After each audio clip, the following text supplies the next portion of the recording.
ताजपुर राज्य के राजा राज सिंह बहुत ही दयालु और प्रजा के चहेते राजा थे। उनके कोई संतान नहीं थी। इसी गम में राजा और रानी दोनों परेशान रहते थे। उन दोनों ने इसे भगवान की मर्जी मानकर स्वीकार भी कर लिया था। राज की जनता भी राजा के गम से दुखी थी। राजा तो शिकार करके या जनता की सेवा करके अपना समय गुजार लेते थे और इससे उनका मन लगा रहता था। लेकिन रानी तो पूरा दिन खाली रहने के कारण, सिर्फ अपनी संतान न होने के कारण दुखी रहती थी। राजा को शिकार का बहुत शौक था। एक दिन वो शिकार करने जंगल की तरफ चल दिए। उसके सिपाही भी उसके साथ थे। जंगल में राजा के सिपाही पीछे छूट गए और वो आगे निकल गए। वो आगे पहुँचे तभी उसने किसी बच्चे की रोने की आवाज़ सुनी। वो आवाज़ के पास पहुँचे तो देखा कि दो डाकू एक छोटे बच्चे को तलवार से मारने वाले थे। राजा राज सिंह ने उन्हें ललकारा और अपनी वीरता से उन्हें मृत्युदंड दे दिया। राजा ने बच्चे को देखा तो वो एक सुंदर कन्या थी। राजा ने उसे गोद में उठाया। उसको लेकर वो अपने राज्य की तरफ वापस चलने लगे। अब उसके सैनिक भी उनके साथ थे। महल में पहुंचकर राजा ने कन्या को अपनी रानी को दिया और उन्हें सारी बात बताई। रानी ने उसे भगवान का उपहार बताया जिससे उनकी खाली झोली भर गई थी। रानी ने कन्या का नाम भागवती रखा था। समय बीतता गया। राजा ने भागवती को राजकुमारों की तरह रखा। उसे कभी भी यह एहसास नहीं होने दिया कि वो लड़की है। समय के साथ भागवती शिक्षा में ही नहीं बल्कि अस्त्र शस्त्र चलाने में भी निपुण हो गई थी। अब भागवती जवान हो गई थी और राजा राज सिंह के साथ राजपाट चलाने में उनकी पूरी मदद करती थी। वह भी राजा राज सिंह की तरह राज्य की प्रजा की चहती थी। वह प्रजा के हर दुख को अपना दुख और उनकी खुशी को अपनी खुशी समझती थी। राज्य में चारों तरफ खुशहाली थी, लेकिन यह खुशहाली ज़्यादा दिन नहीं चली। कुछ समय से ताजपुर राज्य में आरा डाकू का आतंक छा गया। वह डाकू बहुत चालाक था। हमेशा ही लूट को अंजाम देता और गायब हो जाता था। आज तक उसकी असली शक्ल किसी ने नहीं देखी थी। वो भेष बदलने में माहिर था। इसी कारण वो किस भेष में आएगा किसी को पता नहीं चलता था। राज्य की सेना और यहाँ तक कि सेनापति और राजा भी उसको पकड़ नहीं पाए। इसी फिक्र में राज दरबार में सभी बैठे थे। उसी समय भागवती बोली, पिता महाराज, यदि आप आज्ञा दें तो मैं इस आरा डाकू को पकड़ने की कोशिश करूं। राजा बोले, भागवती, सारी सेना और सेनापति सहित हम भी कोशिश करके हार गए, लेकिन यदि तुम भी कोशिश करना चाहती हो तो जैसी तुम्हारी इच्छा, लेकिन सावधान रहना, वो बहुत खूंखार है।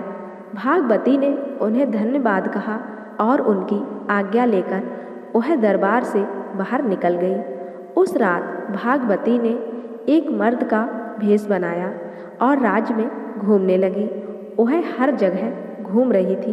बाजार, गलियों, खेतों में लगातार घूमते हुए उसे 5 दिन बीत गए, लेकिन वो आरा डाकू का पता नहीं लगा पाई। लेकिन वह लूटपाट को अंजाम अभी भी दे रहा था। भागवती ने आरा डाकू के बारे में और जानकारी जुटाई और उन घरों के लोगों से मिली जहां पर डाकू ने लूटपाट की थी। उसको आरा डाकू के बारे में पता लगा कि वह जवान लड़कियों की लूटपाट नहीं करता है और जाने से पहले उस घर की लड़की को कंधा जरूर देखता है। इस जानकारी से भागवती को आश्चर्य हुआ, लेकिन इसी से उसे उस डाकू को पकड़ने की एक तरकीब सूझी। अगले दिन उसने राज्य में घोषणा करवा दी कि राजा राज सिंह के जंगल वाले पुराने महल में शवराज की लड़कियां इकट्ठी होकर गौरी की पूजा करेंगी, जिससे कि उन्हें मनचाहा वर मिल सके। इसमें कोई भी मर्द शामिल नहीं होगा और राजकुमारी भागवती इस आयोजन का संचालन करेंगी। तय अनुसार भागवती कुछ बहादुर लड़कियों को साथ लेकर जंगल के महल में पहुंची और डाकू का इंतजार करने लगी। उसे पूरा विश्वास था कि आरा डाकू इस घोषणा को सुनकर यहाँ जरूर आएगा। भागवती को ज़्यादा इंतजार नहीं करना पड़ा। उसने देखा कि एक साया दीवार फांदकर अंदर दाखिल हो गया था। राजकुमारी भागवती सतर्क थी। उसने तलवार के बल पर उसे अपने काबू में कर लिया। उसे पकड़कर दरबार में पेश किया गया। अब राजकुमारी भागवती ने आरा डाकू से लूटपाट और लड़कियों को मार देने का कारण पूछा, तो उसने बताया कि वो जन्म से डाकू नहीं था। कुछ डाकू उनकी नवजात बेटी को उठाकर ले गए और उसे मार दिया और इसी गुस्से में वह डाकू बना। मेरी बेटी के बाएं कंधे पर एक गुलाब का गोदान बना हुआ था। मैं हर लड़की का कंधा इसलिए देखता था कि शायद मेरी बच्ची अभी भी जिंदा हो। अब चौंकने की बारी राजा राज सिंह की थी। उसने पूछा, आरा डाकू, क्या तुम्हारी बेटी 18 साल पहले मारी गई थी? आरा ने आश्चर्य से हाँ में जवाब दिया।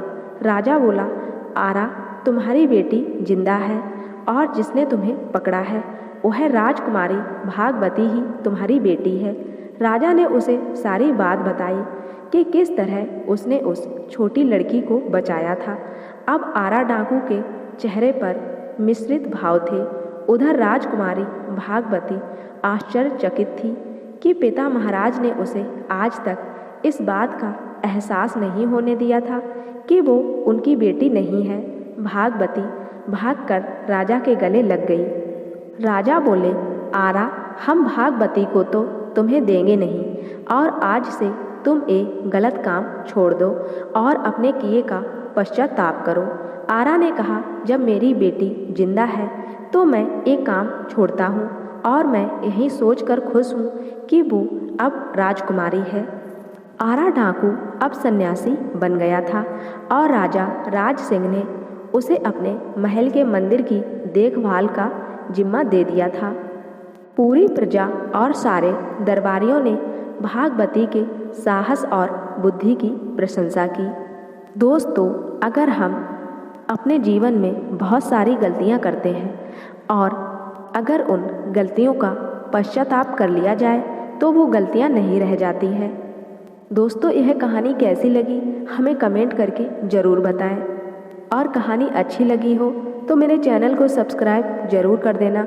साथ ही बेल आइकन को प्रेस करके ऑल पे क्लिक कर देना, जो ऐसी ही खूबसूरत कहानी आपको मिलती रहे। और वीडियो को भी लाइक शेयर ज़रूर करें।